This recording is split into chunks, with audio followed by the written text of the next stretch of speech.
$13 billion worth of smart bombs had been dropped on Kosovo and Serbia to destroy a total of 13 tanks. So obviously very much exaggerated.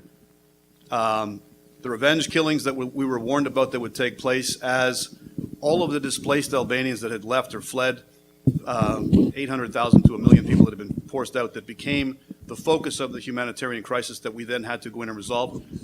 But the dates don't jive. We, in fact, created the humanitarian crisis by dropping bombs, then claimed that because of the number of people that had been evacuated or forced to flee, we had to continue bombing because we had to bring this to a successful conclusion.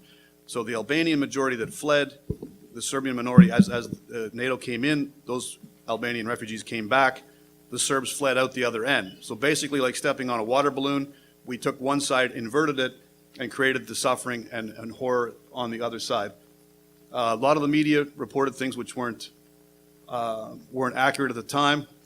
I know we've only got 15 minutes, but this one in particular, this is when NATO soldiers had just come into Pristina, the Kosovo capital.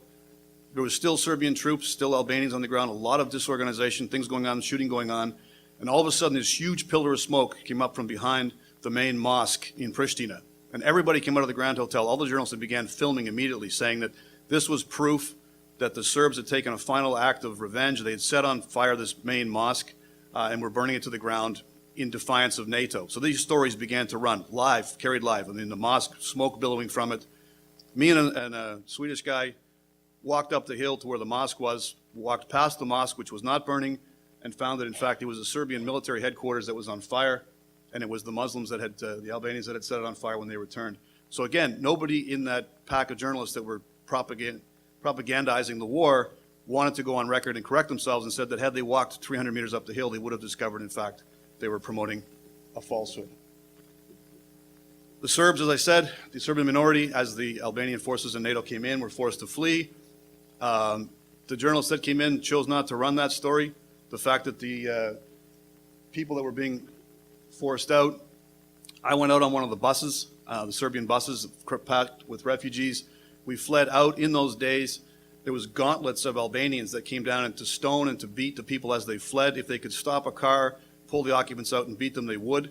All of this took place within full view of where cameras should have been, but they weren't. The journalists chose not to film that, and NATO soldiers chose not to intervene.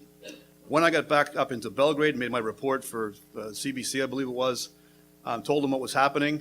The individual on the phone, the producer, said to me, well, those people on your bus, those Serbs, they're probably all war criminals anyway. And I said to him, no, in fact, this was the guy that rode next to me.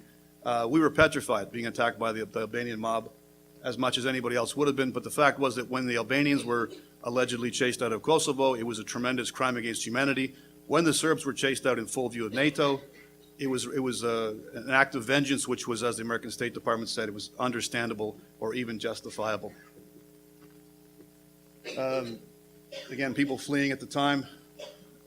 This is taken, I mean, once NATO got in there, they thought they were going to create this utopia where all people could live together. This was the idea that obviously if the Serbian security forces weren't creating a stable environment for all the Albanians and the various minorities in Kosovo to live in harmony, the idea being that when NATO came in, they would put this blanket of unbiased security and make it protected for all people. Some of the things being in the Mandate 1244 was that they were to protect the religious sites of the Serbs, which date back, of course, hundreds of years, and these monasteries, etc., belong to all of us.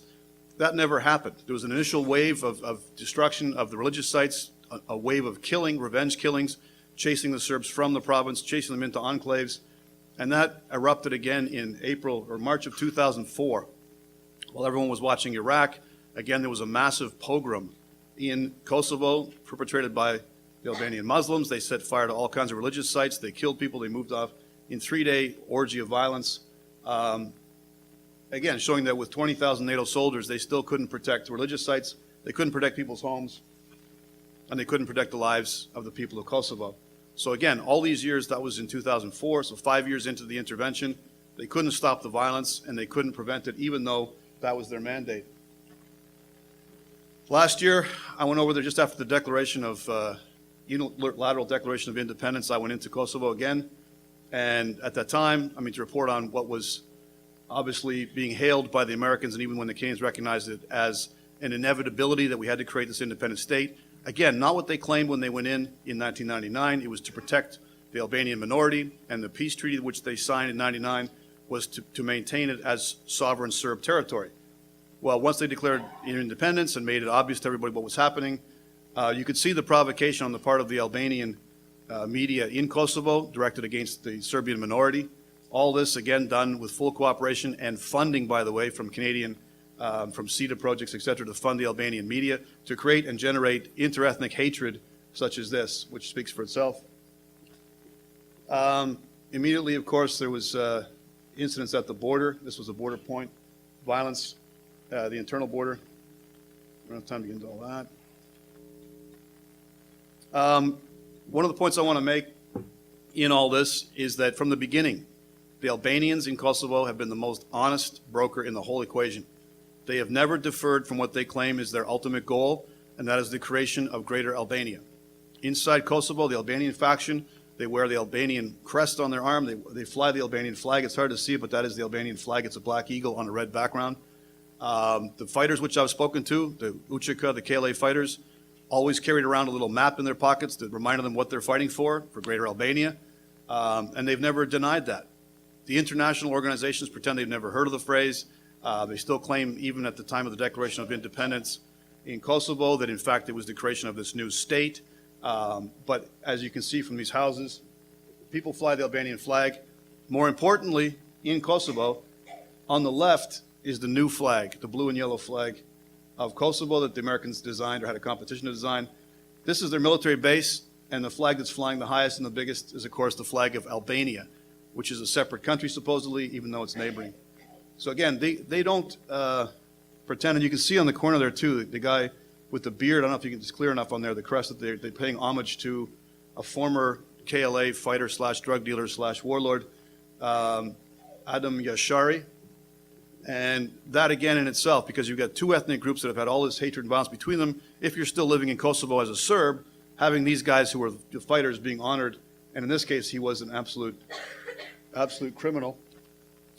This guy was also a criminal. He was indicted at The Hague. He spent some time in The Hague for crimes he committed against both Albanians and Serbs in Kosovo.